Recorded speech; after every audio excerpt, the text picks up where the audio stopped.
Hop, bonjour à tous, bienvenue sur ma chaîne et bienvenue ici au Golfe d'Ormesson. Nous sommes en automne avec les merveilleuses couleurs. Aujourd'hui, je viens vous présenter un outil pour les personnes qui veulent progresser, mais pas progresser comme on peut l'entendre avec des exercices ou des choses comme ça. Ça va permettre normalement d'améliorer sa balle. Allez, bonne vidéo à tous.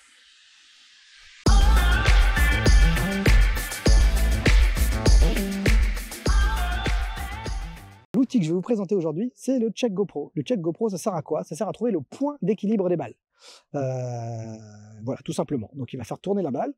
Il va faire tourner la balle très vite afin qu'on trouve son point d'équilibre.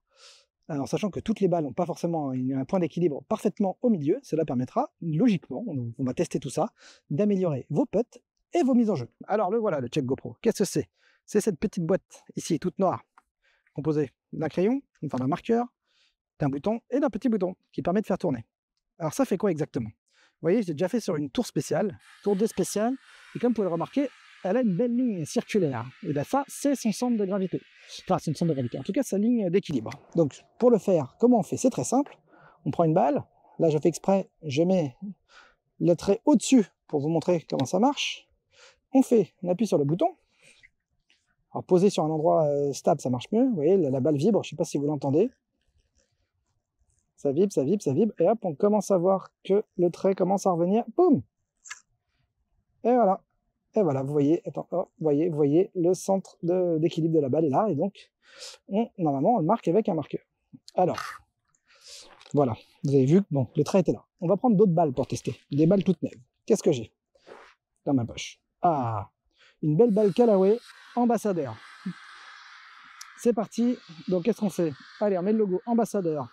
On met le logo ambassadeur au-dessus, on met le petit trou là, on sort le feutre, on le prépare. Attention, je vais plus pouvoir parler. Alors, je vais vous poser le petit bouchon. Hop, voilà, allez, c'est parti. On fait tourner, on fait tourner, on fait tourner. Voilà. Voilà, ça tourne.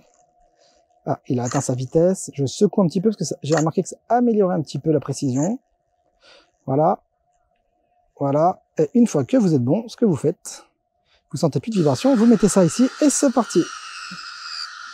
Voilà, donc là on a le trait, on va l'arrêter et on va recommencer une deuxième fois, voir si c'est bon. J'ai remis la balle, j'ai mis le centre de gravité exprès à la verticale qui devrait lui-même se décaler. Il y a un petit capuchon, c'est que des fois la balle saute, si jamais elle est... Et on se prend la balle, elle commence à gicler, parce que ça tourne à peu près à 10 000 tours quand même, pour pouvoir mettre le centre de gravité. Voilà, hop, on voit que le trait commence à revenir, hop, et voilà, le trait est quasiment revenu. Voilà, il est en train de revenir, hop, et voilà. On voit que le trait est revenu. Pareil, ça va bouger un petit peu, vous voyez, par rapport à la première cible. Alors quand on est bien posé à plat sur une table, ça marche beaucoup mieux. Mais on va refaire un deuxième trait pour vous montrer. Hop. Voilà, on laisse le produit s'arrêter. Voilà, vous voyez, donc le centre de gravité est quasiment le même. Donc là, ça fait un bout de temps que je le fais tourner, peut-être que les piles commencent à être fatiguées. Mais voilà, vous voyez, on voit que le même. En tout cas, je l'ai fait sur plein de balles, on peut le refaire. Là, j'ai une superbe balle que j'ai trouvée. Là, j'ai une super balle que j'ai trouvée, une PGM. Voilà, 100% 3 pièces, qui est 100% plastique. On peut refaire le test. En fait, j'ai fait le test sur plein de balles. J'ai fait des Pro V1, des Strixon, des 333, un peu tous les modèles. Alors, par chance, les balles haut de gamme sont... l'outil a beaucoup de mal à trouver le centre de gravité puisque les balles sont bien équilibrées, donc il a tendance à changer un peu. Là, vous voyez, là, il l'a trouvé quasiment instantanément sur celle-là. Donc c'est une balle bas de gamme, on va dire, la PGM. Voilà. Hop, je l'ai retrouvée, je la remets à la verticale pour vérifier. C'est parti. Là, ça vibre énormément au début. Et je pense que ça va très très vite revenir au milieu. Je vois le trait qui est en train de se préparer à revenir. Boum. Voilà. Ça y est, le trait est quasiment revenu déjà, vous voyez la vidéo. Alors, vous ne voyez pas très bien la vidéo, mais voilà, le trait est revenu. Alors, je suis pas droit, voilà, ça revient. Boum. Voilà, le trait est revenu. Donc, vous voyez, c'est extrêmement rapide. Bon, maintenant qu'on a testé, on a vu comment ça fonctionnait, on va aller voir les résultats sur le putting green.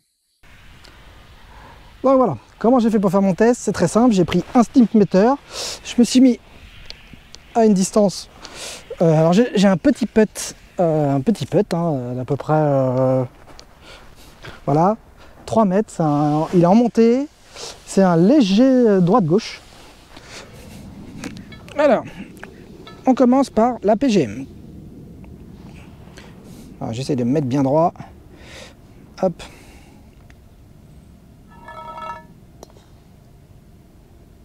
J'étais pas droit du tout. Je me suis mis 2 traits pour m'aligner. Voilà. Et je les ai complètement ratés. Juste que je reprenne mon point.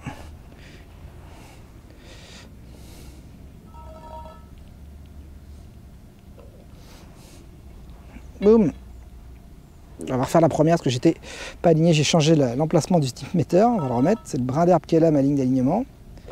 Voilà. Donc vous voyez, là, les lignes, pas de problème. Elles vont toutes dans le trou. On va recommencer la PGM, parce que comme je vous ai dit, j'étais pas bien installé. Voilà. Mon brin d'herbe qui est là-bas. Boum. Voilà. Donc là, vous voyez, 3 balles, aucun changement sur la ligne avec le trait. Maintenant, on va faire exprès, on va décaler le centre de gravité. Premier test, on va le mettre perpendiculaire à sa ligne de jeu. Normalement, si ma physique est encore bonne, elle devrait aller un peu plus loin, donc là, elle devrait s'arrêter dans le trou de la même façon. Vous voyez, hop, là, ça ne devrait pas avoir beaucoup d'impact puisque le point de centrifuge est vertical. Voilà. Voilà. Boum. Voilà. Donc là, les balles sont rentrées, toutes les 3, ce qui est logique. Alors j'ai fait exprès, dans mon biais, j'ai fait exprès de prendre un putt avec une pente. Pourquoi une pente? Parce que j'imagine que si sur un putt plat, ça ne changera pas. Mais sur un putt, si par exemple, c'est un droite-gauche, si je mets plus de poids sur la gauche, ça devrait forcer, augmenter ou diminuer la rotation de la balle. Allez, maintenant on recommence le test, comme je vous ai dit, avec cette fois-ci le poids sur la droite. Hop, on lève, on lève, on lève. Boum. Oh bah tenez, vous avez vu? Alors, on en remet une deuxième. C'est incroyable. Je vérifie bien mon alignement. Hop, c'est bon. Tic, tic, tic, tic, tic, tic, tic, tic, tic, tic, tic, tic. C'est parti. Allez, point de gravité. Le point de chute, il est où? Il est où? Il est où? Il est où? Il est où? Ah. Oui, les balles, elles finissent exactement au même endroit. C'est assez incroyable. Ouh.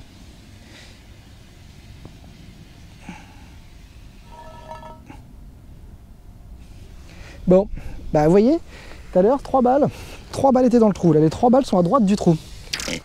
Hop, voilà. Donc vous avez pu faire le test, c'est assez marquant sur 3 mètres.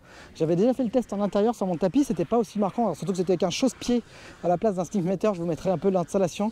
C'était beaucoup moins marquant. Là, ça a été marquant, ça a été impressionnant le test contre la pente. Où on voit bien qu'elles prennent du coup un peu moins la pente quand elles sont pas dans le bon sens. Donc c'est intéressant. C'est intéressant, je ne m'attendais pas à un résultat sur 3 mètres. Sur un putt en montée, j'ai fait exprès. Hein, et je pense que plus c'est long, plus ça a d'impact. Donc ça permet au moins, même si sur des putts à moins de 3 mètres, ça a peu d'impact, je pense que sur des putts longs, ça a un impact plus, enfin je pense pas, c'est sûr, ça aura un impact plus élevé. Et surtout, c'est le mental. C'est-à-dire qu'on rate un putt parce qu'on a bien lu la pente. Si on pense avoir bien lu la pente, la balle ne rentre pas. On ne peut pas dire que c'est la faute de la balle. Hein. Du coup, c'est forcément, cette fois-ci, la faute du joueur, de sa lecture. Alors après, il y a quelques biais à prendre en compte. Hein. Il faut savoir que dans tous les cas, le grain de l'herbe, les pentes, tout ça, sera forcément supérieur à Stax, puisque bah, lui-même ne va pas pouvoir remonter, la balle ne va pas assez vite pour que ça ait un impact. Par contre, il y a d'autres joueurs qui le font. Il y a des joueurs très connus du tour, comme Bryson DeChambeau qui a fait une vidéo d'ailleurs sur le sujet, et Patrick Reed, c'est les deux joueurs qui me viennent à l'esprit, il y en a d'autres, où ils marquent leur balle et surtout ils les alignent au départ, parce que eux ils s'en servent pour les mises en jeu, et là du coup la vitesse de rotation de la balle est beaucoup plus élevée, et ça évite justement que la balle, si jamais, attends je vous prends la balle, je vous montre ça tout de suite, c'est pour éviter que si jamais ils mettent la balle comme ça au départ, et bah, que les premiers tours de balle, la balle se redresse, et donc du coup commence à initier un effet droite-gauche de la balle. Donc ça permet de changer, d'orienter leur balle et de retirer. Alors après j'ai essayé sur les très bonnes balles, hein. J'ai essayé sur les Pro V1, J'ai pas trouvé, le centre de gravité est quasiment au centre, elles sont quasiment parfaites. Donc du coup, j'ai pas eu de TP5 à essayer. Donc voilà, voilà, il y a une vidéo de Bryson, il le fait avec du sel d'Epsom. Il le met dans l'eau saturée au sel d'Epsom. Et c'est comme ça que ça marche. Mad et Golfeater aussi le fait avec du sel, l'eau saturée, et marque ses points. Il a fait 2 vidéos sur ce sujet-là. Voilà, donc outil intéressant. J'ai pas de solution actuellement pour tester le grand jeu. J'ai pas eu d'idée. J'ai réfléchi un peu, j'ai discuté avec des personnes. Personne n'a eu d'idée miraculeuse sur le sujet. Si jamais vous en avez une, n'hésitez pas à me le dire et j'hésiterai pas à refaire une vidéo sur le sujet, sur le grand jeu. Je pense que mon niveau de jeu n'est largement pas assez élevé pour pouvoir vous garantir que si j'envoie 3 balles, des alignés et des non alignés, que l'effet qu'il fait c'est à cause de la balle. Là j'en suis pas là encore, hein, désolé. Donc voilà, donc test intéressant, l'outil semble convaincant. À tester, après voir si on préfère le sel d'Epsom ou la balle. Il n'y a pas, à mon avis, la différence elle est quasiment le même, hein. La façon dont ça fonctionne, je ne vous ai pas expliqué, mais en gros, on pose la balle sur un support, cet axe est sur un axe assez élevé par rapport à l'axe du moteur. Le moteur tourne jusqu'à 10 000 tours minute, ce qui fait que la balle vibre tant qu'elle n'est pas bien alignée. Quand elle est alignée, la balle arrête de vibrer à son axe. Donc voilà, j'espère en tout cas que cette vidéo vous a plu. Encore un grand merci au Golf d'Ormesson de m'avoir prêté le Stimpmeter et de pouvoir faire des vidéos sur un green comme ça. En plus, aujourd'hui, par chance, on a un peu de soleil. Ça fait 3 semaines que je n'en ai pas vu. Donc ça fait vraiment du bien. Je crois que je vais juste m'installer là et faire la bronzette avant de retourner au boulot. Voilà, c'était donc une vidéo de présentation de cet outil, le Check GoPro. Voilà, on peut le trouver sur Amazon, sur AliExpress, on peut le trouver un peu partout. Je vous mettrai un lien en dessous si jamais vous ne voulez pas chercher vers Amazon, qui est, à mon avis, le moyen le plus rapide de l'avoir. Hein. Sur AliExpress, on peut l'avoir un peu plus longtemps. On peut aussi le trouver sur d'autres boutiques. Hein. Ça, je vous laisserai le chercher un peu partout. C'est à peu près une quarantaine d'euros à peu près. Il y a une version moins chère, qui tourne un peu moins vite, qui est à peu près un peu moins fiable. Hein. Donc faites attention. Quoi d'autre? Voilà, hein, je pense que tout est dit. Si cette vidéo vous a plu, surtout n'oubliez pas de mettre un petit pouce bleu, de vous abonner, d'activer la petite cloche pour les autres aventures. Il y a d'autres tests qui arrivent très bientôt. J'ai plein de choses à vous préparer pour cet hiver. Ça devrait être très sympa. Allez, bonne journée à tous et à bientôt.